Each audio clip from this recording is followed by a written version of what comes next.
Hi everybody, it's Dawn Calicchio from RE/MAX Diamond Realtors here in Central New Jersey.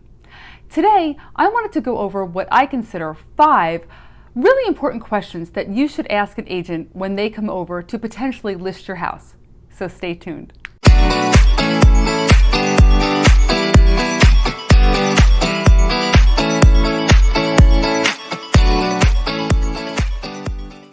The best possible way to hire a real estate professional is obviously from recommendations.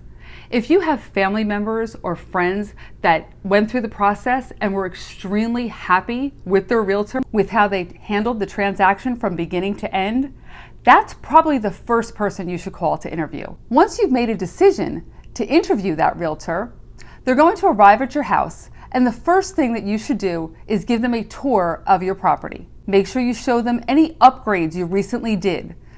For instance, if the roof was just put on 2 years ago, they need to know that. If the hot water heater was just installed, any big ticket items that were recently upgraded, you should tell your realtor because that information helps them come up with a really accurate price. So there's the first question to ask. Realistically, what do you think the best price is that I could get for my home? When you're thinking about selling your home, it all comes down to the price. What can I net from this transaction? Because let's face it, if the numbers don't work, there's no sense in moving forward. When the realtor starts going over pricing with you, you want to make sure that they have comparables with them.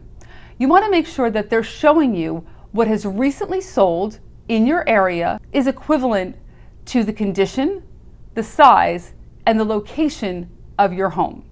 Because without those comparables, who knows where they're getting this number from?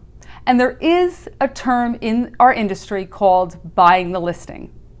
And basically what that is an agent inflates the price that they tell the seller so that you want to go with them because they're $40,000 over what any other realtor has told you. And the realtor has to be able to support that number.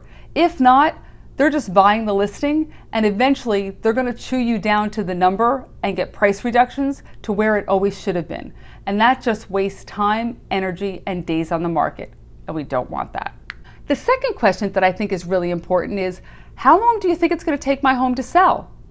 Let's face it, we all have busy lives, so you want some kind of timeline on how long the agent feels that it would take to get your property sold and what they feel the average days on the market are in your area for your home.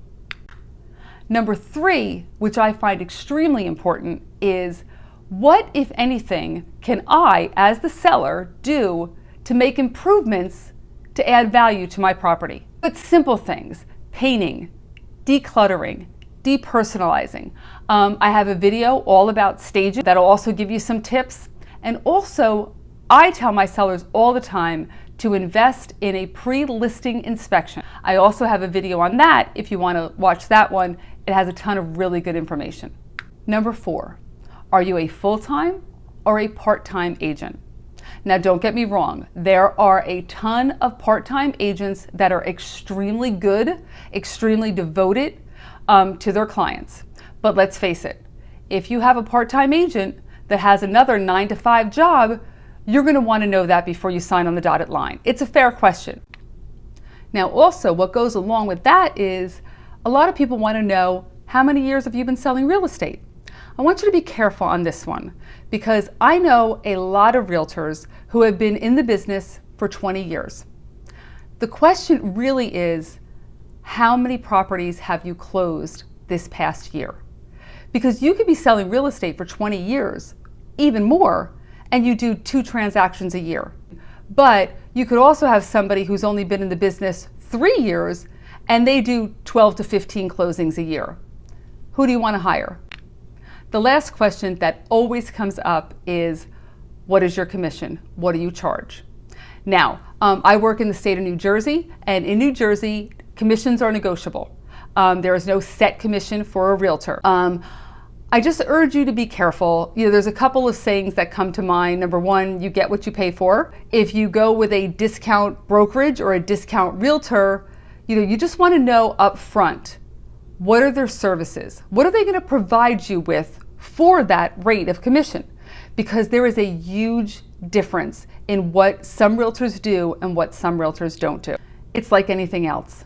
Not all realtors are created equal. They discount their commission because they are discounting their service. They might not be doing all the marketing that another agent is going to do to get your home sold. One other question that goes along with the commission is, how are you going to market my property? You need to ask upfront, what is that agent going to do to get buyers in your home to market your property? I mean, after all, a property can't sell unless you get people in there to see it. You must ask about their website. What is their presence on social media? I mean, let's be honest. Nowadays, everybody shops on Instagram and Facebook. And so what kind of presence do they have on social media? You need to know how that agent is going to market your property to get it sold. The other thing is, you really are paying for your realtor's negotiating skills. When offers come in, you want to make sure that they have your back and that they're going to negotiate for you and get you the highest price possible. There are some agents out there that simply list your house and then they ghost you. You never hear from them. And you don't want that. The relationship that you are going to have with your realtor is really, really important. You have to make sure that you click on a professional level, but also your personalities work together. You want to know that if you have a question, you could pick up the phone, give your agent a call, and know that they're going to answer your question in a timely manner and that they're going to be upfront and honest with you. So listen, I hope that this video was helpful to you. Please give me a thumbs up, hit the subscribe button and the bell. I upload new videos every Wednesday and I would love for you to be here with me. Take care. Have a great day.